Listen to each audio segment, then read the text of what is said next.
Hello all, welcome to WFHR's Rapids Report for this May 29th, 2025. I have your host, James J. Malouf here. Welcoming into the studio, our good friend, UW Extension's Olga Meza is with us. Olga, it's good to see you.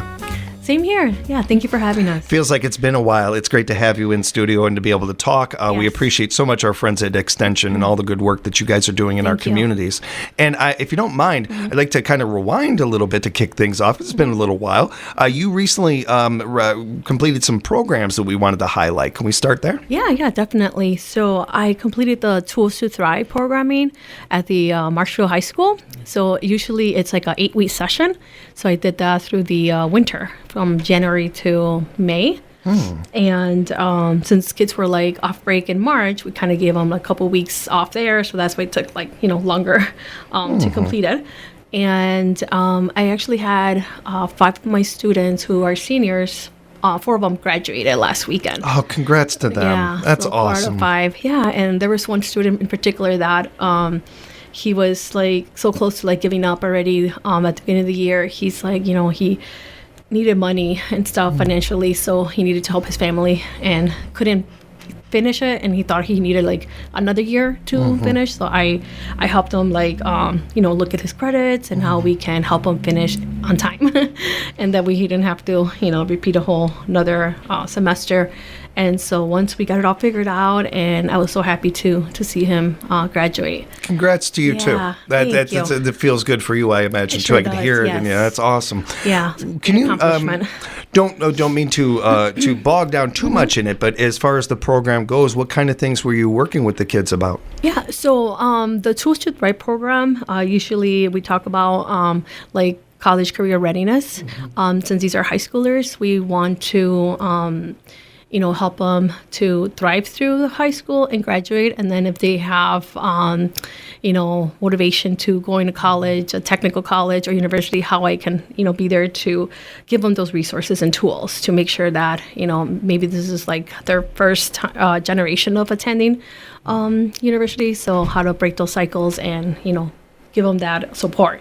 But also because there is a language barrier and these students, are having a hard time with the school system itself because it's different than the original country. So then I also focus on that too as well. So we talk about the school system, how it works here, and the credits that are needed to graduate, and why it's important to always make sure that if you're a freshman, let's make sure you have all those credits that you need during that year. And so hopefully by senior year, you have least credits that need to graduate. It's so great that these individuals have some assistance, some help through this process. Yes, and this is something. Part of the reason that makes me feel good about this and everything is the fact that we have this now. We didn't always have things like this, and by that I don't just mean like in the last 5, 10, 15 years. And for certain students that I think a lot of people are imagining in their head or whatever. I'm talking about your grandparents, everybody. I'm talking about my grandparents, my dad's side, my Italian side of my family, when they first came here, didn't speak very good English. We had a very difficult time in school, and most of the kids would drop out of school because it was just, why? I'm not going to accomplish anything here. I'm just going to go get a job in the factory or something like that. This has been a part of our country for a very, very long time. There didn't used to be programs for my grandparents or your grandparents out there or something like that. It's really revolutionary because, granted, I know that some people, this can be opinionated sometimes, which I don't understand, but okay. But I bet one thing that we all care, your taxes, the economy, these kind of things. Well, just look at Olga's situation. Like, this is something that's going around the whole country. Yes. And there's great programs going around the whole country helping with this. But just looking at our area and zooming in right here, and you mentioned 4 out of 5 there. There's 4 individuals that go on to go to school, that get good jobs, that put into the community, whether it's with volunteering or their tax dollars or anything like that. Like, that's what America is built on. That is literally the foundation of our country, is those kind of things happening, that process, and you helped with that. That's a big part of that. Yeah, I think I can relate to the students because I'm also first generation immigrant, daughter of immigrant parents. So my parents also have a language barrier, and we didn't have those, that support how you mentioned. So as soon as I, got hired for the job, I knew exactly like, how to help them, how to assist them, how to support them, because those are the things that, we're going through as well. You can relate on a level that not many can, and that reaches especially young people so much better. It's so much easier where it's not just somebody reading something from a manual, nothing against that. And not to say that you have to have that to be good at the job or anything, but boy, does it go an extra length when you really can, you know what you're talking about, basically. Yeah, definitely. And I know the school focuses a lot on mental health as well. So they want us to bring topics about mental health. And so I did, did a lot of the behavioral health. So, how to like work with your emotions and in a positive way and anger management and stuff like that. So that was also really important. And to see that now not most of the kids have like a mental health issue. It's more of like frustration because of the lack of language, the barriers that they have, and not understanding, like, in classroom, and they're just put in with the other rest of the kids, and they're by themselves trying to figure out. So I did find out as well that in Marshfield School District, they have only one ESL teacher covering like the high school and the middle school. And so that could be really tough for her as well. Yeah. And so when I come in and I provide the Tools to Thrive support, we can see like the difference in the students' behavior as well. They get like really excited because they can speak their language, and I always try to adapt the curriculum with something that is culturally appropriate, and sometimes we add music, we make it fun. So. Which is again helps the information stick when it's presented that way, and people are able to take it in that way. Yeah, that's really cool. And you're not done because Olga, I noticed that you've been in touch recently with Rams, just a couple of blocks from us over here in Rapids. How's that going? It's going pretty good. We are having conversations about either starting summer programming if there's enough time. Otherwise, definitely in the fall we can start preparing to work with middle schoolers in the fall. So that's pretty exciting because I've been trying to get into the middle schools. Currently, I've been working with the high schoolers, but it's also important to work with the middle schoolers because the Tools to Thrive also brings support for those middle schools students who are transitioning from middle school to high school and how to better prepare them. And it feels like the younger you can work with kids, the better it is. It's so much easier to help them at a younger age. Yes, definitely. And it really is kind of, I don't know if I'm going to word this right, better for them too. It's not to say that it's not worth it still in high school and everything, but boy, the younger you can, the more adaptable they be. Oh, yes. And at that age especially where, again, brains are sponges and stuff, and take in it, receive information so much easier. Yeah, most definitely. It's great to hear. That's exciting to hear too. Please keep us up to date on that and everything. We love our local schools around here. We got a big shout out to Rams whenever we can, and that's a really nice combination. I like that. That's good to hear.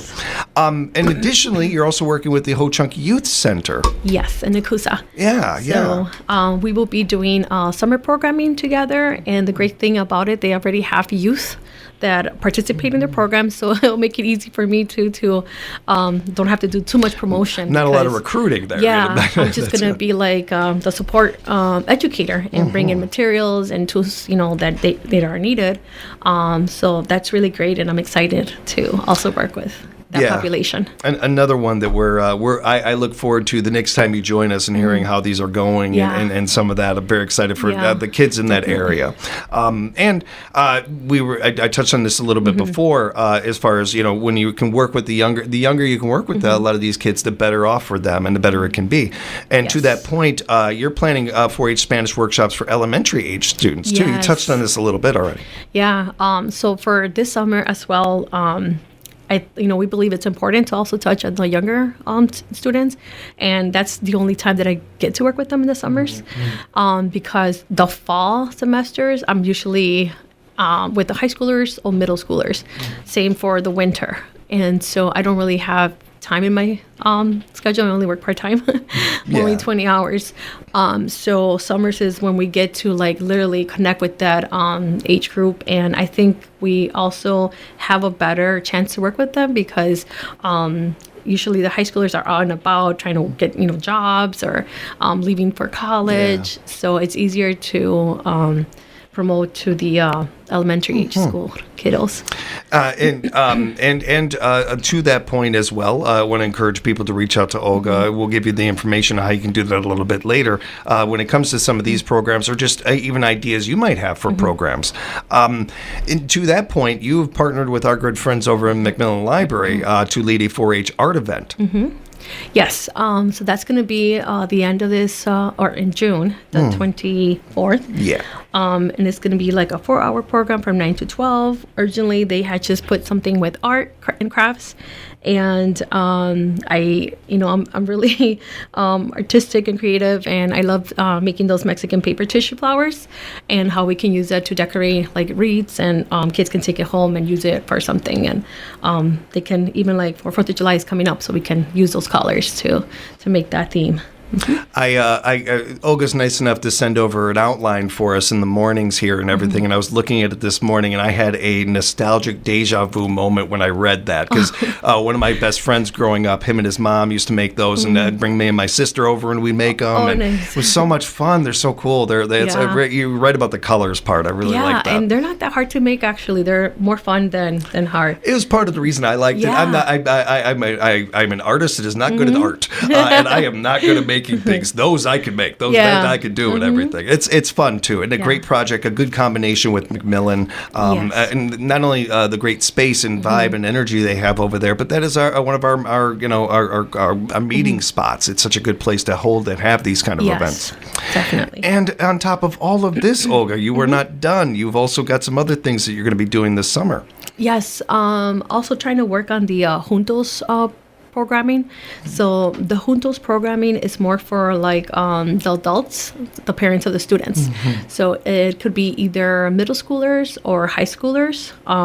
That usually we provide information about like the school system, how it works, how it functions, and then also explaining to the parents like what the kids are going through in school. So like to provide more support for them, understanding, because sometimes like in the Hispanic Latino culture, there's always that parents that are more stricter, and when you get home from school, they want you to like pitch in on, house chores or stuff like that, and pick up some household duties, and that's all great. But then also just letting them know that the education piece is very important, and how can we support the students and their children to make sure that they fully complete their assignments and stuff before, taking over like household chores. And it's also great information that we bring to the parents, like resources for like FAFSA, financial aid information, assistance that, once their kiddos, like the seniors, I had one hosted this year in January. And it was really great because a lot of those families don't think that their children can go to college because they don't have the money financially, but there is other assistance that they can apply for, and scholarships that they were not aware of. And sometimes it's because it's not in the, in other languages but English. So that's where I come in, and I do a lot of the translation, and I connect with the college education to make sure that we host this. And we're actually going to host the next one in Spanish. So now, so they're going to bring me like all the flyers, everything in very cool. in English and Spanish. So awesome. That's be much easier transitioning. I imagine, when we do that one. Well, yes. and just to be blunt, any chance do you get for a breather or anything? That's amazing. I hope the audience caught this earlier, that you are part-time in all of this that you're doing and all of this. And I feel like we've only scratched the surface of some of the things you have done, too. Just a big appreciation from the community on the work you're doing there. Thank you. It is a gray area that shouldn't be a gray area, but it is. And definitely. It doesn't get the attention it deserves. And not only appreciate you taking the time with us to talk about this stuff, but what you're doing clearly out there and everything. And we want to keep her busy, everybody. We want Olga to be busy. We want, if you are especially during the summer months here, you can speak to this much better than I can, Olga. But it seems like now would be a great time to be able to plan things for the fall if you're a school or you want to bring Olga into your class or something along those lines. You can really plan it out a little bit now if you're starting to do that, having those conversations now. Right. Yeah. That's that's what we're working right now with timelines. So I've only been with UW Extension for about 7 months. That's crazy. You've accomplished a lot in that time. Yeah, we have, and appreciate it. Thank you. Yeah, and just like last month, I did an event I partnered with UW Stevens Point and Midstay in Marshfield, and they did a career expo day. Oh yeah. And an event. So I reached out and I said, how can I participate? I would like to put a booth and information, both English and Spanish, because this was specifically for the high schoolers. Okay. So the high schoolers came to do a tour, and then they were going that's around. right. Yeah. So it was my first time doing it. I thought it was amazing, and there was very little Hispanic and Latino students, but those little bit that I was able to touch, and connect with, were super like amazed. Like, oh, like I would like to do your job one day, and I'm like, yeah, you definitely can. That's like the opportunities, are endless, and we're always looking for bilingual staff. It's really hard. It's got to feel pretty rewarding to hear something like that. Yes, that's cool. That's really, really cool. And some great work that you're doing, and a great conversation as always, Olga. Thank you so much for joining us. Appreciate the time. If people have follow-up questions, they would like to reach out to you about some of the things we talked about today, how can they do that? Yeah, so I can share the phone number. It is 715-315-9942. And then you can also find us on the Wood Extension WISC.edu. That's our website. Encourage you to find that, everybody. If you ever need this information, again, reach out to us. We'll go ahead and make sure that you can get in touch with Olga and our friends at UW Extension. Please say hi to everybody over there for us, and thanks again for the time, Olga. I definitely will. Thank you, James. Have a good day. You too. And thank you, everybody, for joining us here at WFHR's Rapids Report.